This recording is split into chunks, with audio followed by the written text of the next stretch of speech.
importante, inclusive, de destaque em grande parte dos portais de notícias brasileiros e também do exterior. O Exército de Israel confirmou nesta sexta-feira a morte do brasileiro Michel Nizenbaum, de 59 anos, que havia sido sequestrado pelos terroristas do Hamas no último dia 7 de outubro. O corpo de Michel foi encontrado durante uma operação militar ao norte da faixa de Gaza.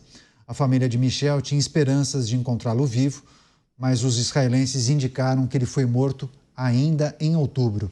Em nota, o Itamaraty disse que, vou abrir aspas, tomou conhecimento com profunda tristeza e consternação da morte do cidadão brasileiro, fecho aspas. O presidente Lula também lamentou a morte. Agora, você, Luiz Felipe Dávila, queria uma reflexão sobre essa notícia muito triste que a gente tem que compartilhar com a nossa audiência, mas também se, de certa forma, isso pode mudar um pouco o posicionamento do governo brasileiro em relação a esse conflito que acontece ali na faixa de Gaza, talvez posições mais contundentes a partir de agora, ou você vê pouca chance de alguma alteração substancial em relação a isso? Infelizmente, vejo pouca chance.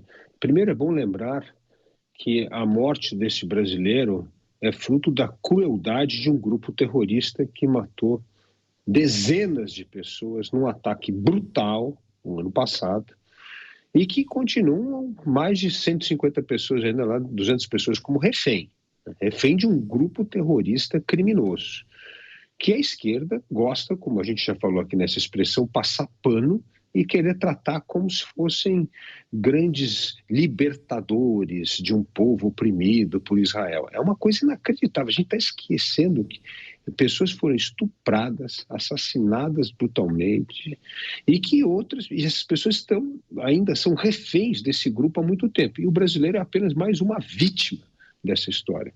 Agora, eu não vejo mudança no papel, na postura da diplomacia brasileira por causa dessa morte, porque a diplomacia brasileira do governo petista é uma diplomacia militante. Não tem a ver com interesse nacional, tem a ver com interesse ideológico. Então, não é uma diplomacia de Estado. Nós estamos traindo a tradição do Itamaraty, que sempre foi um órgão que zelou pela diplomacia de Estado, pelos interesses nacionais. Isso tudo foi deturpado por esse governo que, na verdade, decide ser amigo de ditadores, decide apoiar movimentos terroristas como se fossem estados democráticos. É um absurdo distorcer o papel da diplomacia e tratá-la como um apêndice da militância ideológica.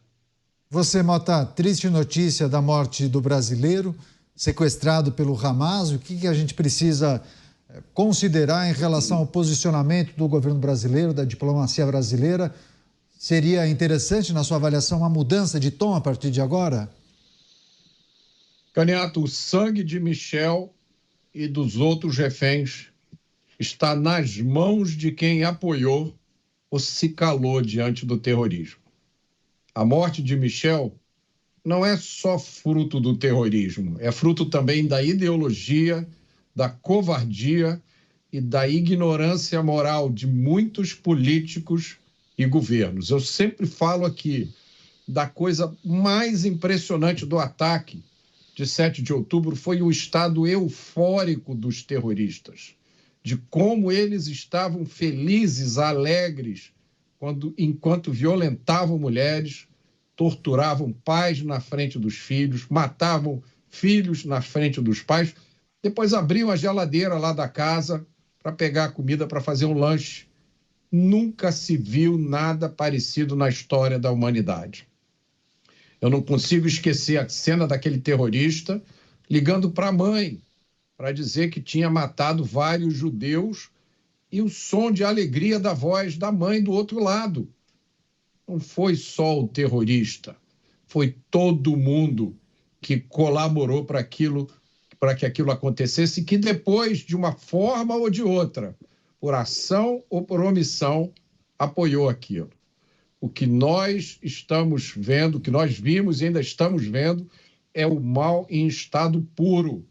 Isso é diferente de qualquer outra coisa que nós já vimos na história da humanidade. Até os nazistas tentavam esconder os crimes que eles cometiam. Esses terroristas transmitiram em tempo real, pela internet, tudo o que eles estavam fazendo e a alegria que eles sentiam.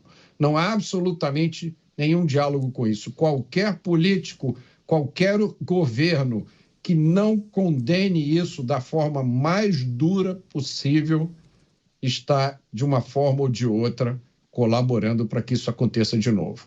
E, no meu entender, a única resposta para isso é um novo tribunal de Nuremberg, mas que eu não tenho ilusão nenhuma que vai acontecer. Pois é, muito forte isso, viu, Mota? Agora, delegado Palumbo, gostaríamos de escutá-lo. Triste notícia do brasileiro encontrado morto.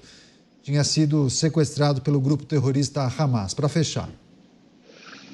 Exatamente, né? Agora vou esperar o pronunciamento dos políticos brasileiros que usavam, inclusive, a camisa do Hamas, apoiando esse grupo terrorista, que, inclusive, persegue LGBT, persegue transexuais, e aí a gente vê políticos apoiando essa causa. Só que se eles entrarem lá, eles morrem. O Hamas é um grupo terrorista. Eles entraram no Estado Democrático de Israel, entraram na forçada, mataram, estupraram com requintes de crueldade. Eu já vi muita coisa ruim na minha vida, muita coisa ruim mesmo. Já vi gente morrendo perto de mim, já vi tiroteio, já vi coisa ruim pra caramba. Mas uma cena que eu não consigo esquecer é de pessoas andando vendadas e sendo executadas pelas costas com tiros de fuzil e caindo ali numa vala. E ainda a gente vê políticos brasileiros defendendo isso, como se isso fosse certo, como se tivesse certo, como se o Hamas não fosse terroristas. Eles são terroristas, a única coisa que eles pretendem é destruir o Estado de Israel. Não, Israel não. Israel quer viver em paz, quer viver tranquilamente, mas não consegue, porque o Hamas não deixa.